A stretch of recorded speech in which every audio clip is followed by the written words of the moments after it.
Welcome back to Meeting Jesus at the Table. We've now moved to chapter 6, Hospitality and Discipleship, a meal with a chosen family. If perhaps you began this study on Ash Wednesday, you might now, in fact, be on the Wednesday before Palm Sunday. And that's, in fact, where this story takes place in the Gospel of John.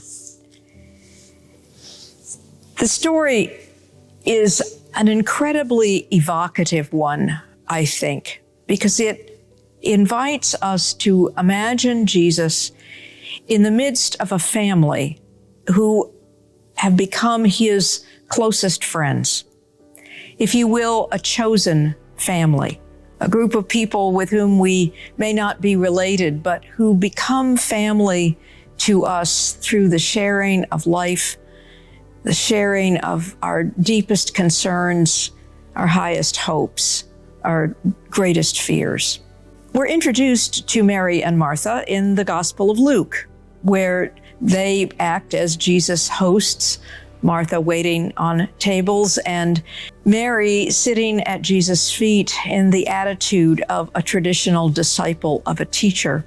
In John's Gospel, Martha and Mary are joined by their brother Lazarus. In chapter 11, we have the long and deeply moving and important story of Lazarus who becomes ill and dies, Martha's confession of Jesus as the one coming into the world, and Jesus raising Lazarus from the dead. This is the event in John's Gospel that seals the deal for Jesus' persecution and ultimate death. His power over life and death is obvious to his enemies.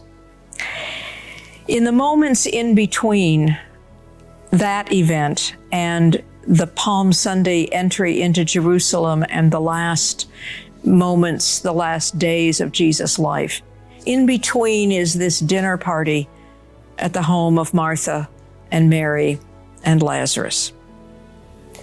Here again, Martha serves dinner, and this time Mary performs this incredible act of washing Jesus' feet and anointing them with very expensive perfume.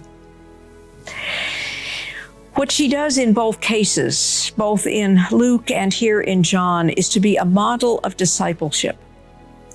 Because in the very next chapter, in chapter 13 of John, we see the story of Jesus washing the feet of his disciples and saying, "As I, your master and teacher, have done for you, so you should do for one another."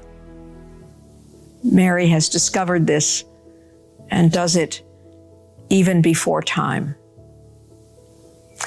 This story invites us, I think, to ask a number of questions. With whom are we most ourselves? Who is our chosen family? And at whose feet would we kneel in this kind of service? Whose wounds need binding up, hope restored, life affirmed?